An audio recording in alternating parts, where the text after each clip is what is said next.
Hello Year 2, it's Miss Hull again. I was so excited after reading chapter 7 of The Boy Who Made the World Disappear by Ben Miller that I thought I'd get on and read chapter 8. If you remember rightly, Harrison and Shelley's grandmother were just about to go through a large green door. I wonder what could be behind that door. I think we're going to find out. And as you can see, Harrison's black hole is still here with me. I can still see all of the things that it has been swallowing up, and thankfully it hasn't swallowed me up yet. Okay, let's find out what happens next in chapter 8. This, said Shelley's grandmother, is my life's work. The green door swung open and Harrison's eyes widened in excitement. This was not at all what he had been expecting. It was an enormous laboratory. The walls were crowded with glass pipes and flasks in which strange mixtures bubbled and effervesced.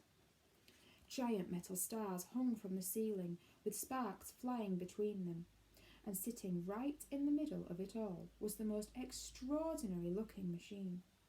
Its main component was a colossal brass ring big enough to drive a car through.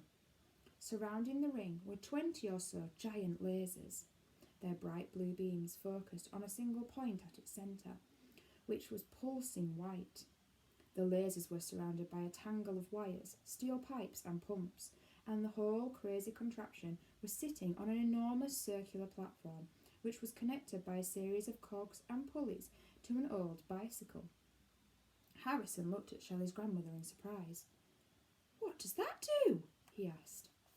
"It makes black holes," said Shelley's grandmother. "Or at least, I hope it does. I haven't quite perfected my technique." "I don't understand," said Harrison. "Shelley gave me this black hole, so she must know how to make them.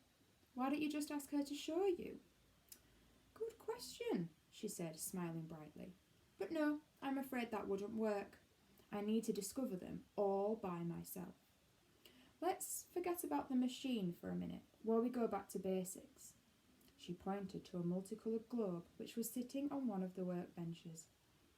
"Do you know what this is?" Harrison nodded. "It's Earth." "Exactly. Here's you and me in England, and here," she said, spinning the globe across, "is the Atlantic Ocean. This is the Atacama Desert, where Shelley will be shortly.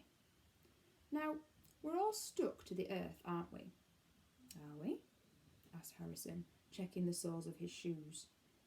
"Yes," said Shelley's grandmother, "because of gravity. People can jump a little bit off the ground, but they can't get completely off. But do you know what can?" "Rockets," Harrison suggested. "Right, rockets are powerful enough to fly from Earth. What else?" Harrison shrugged.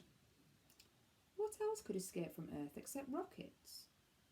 "I'll show you," said Shelley's grandmother as she searched for something under the bench. "There's a switch here somewhere. Ah, there we go." The lights dimmed and all the cities on the globe lit up. "What do you see now?" she asked. "Light." "Precisely.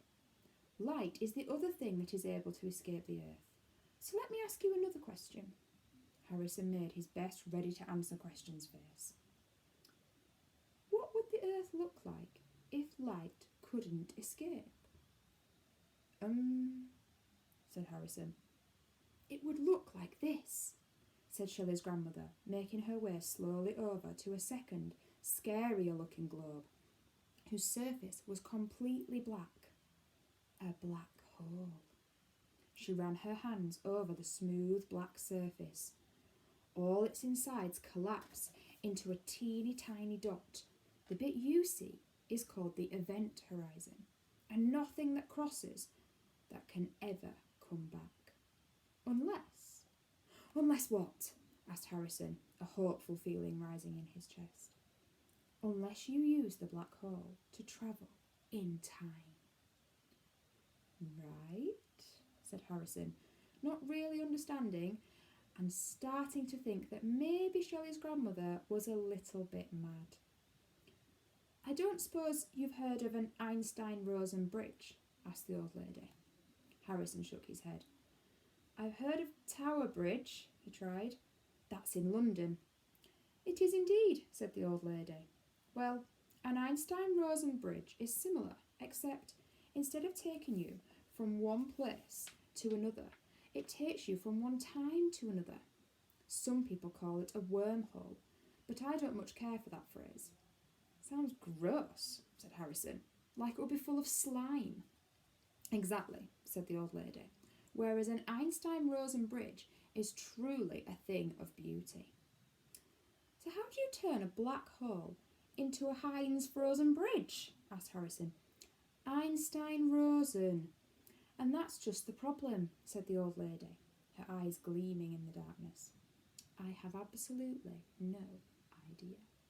Now we have some more of the chapter to read, but there is a picture here of Harrison and Shelley's grandmother looking at her laboratory there and exploring everything in it that she has just talked about in that chapter.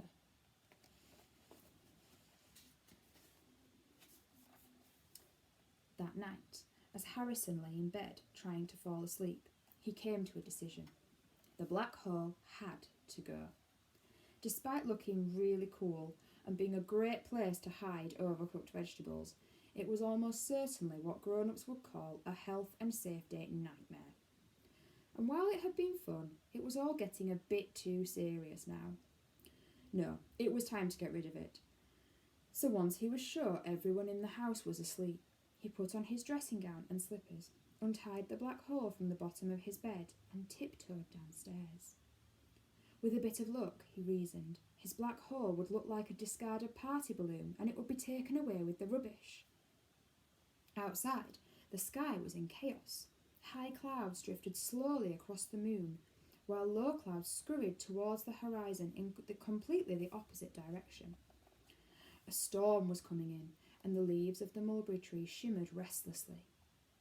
Harrison made his way stealthily and silently to the bin palace, which was what his father called the shed without a roof at the end of the front garden, where all the bins were kept. A shaft of moonlight hit the ground and cast a sharp shadow of Harrison and his black hole on the lawn. After double-checking that no one was watching, he tied the black hole to the handle of the large black bin. The green one, he was fairly sure, was for garden waste only. He checked the lane once more to make extra triple sure no one had seen him. Then he shut the door of the bin palace, pulled his dressing gown tightly round him, and scuttled back into the house. No sooner had the front door closed than the wind picked up, and the bins began to rattle. A tissue blew out of one of the recycling boxes and scurried up into the night sky like an angel being called back to heaven. A blue plastic sack full of cardboard jostled a large white canvas bag, spewing plastic milk bottles onto the pavement. The lid of the large green bin flipped open, and grass clippings took to the wind like confetti.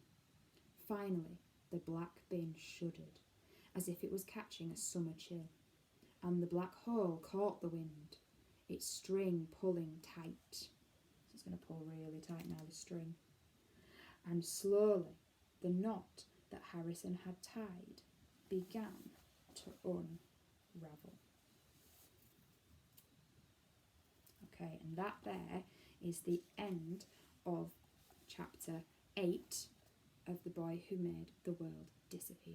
That was a really interesting chapter. A lot happened there, and there was a lot of key scientific words and information there that you might want to go away and research a bit more about for yourselves. I definitely want to find out a bit more about an Einstein-Rosen bridge. I think that sounds fascinating.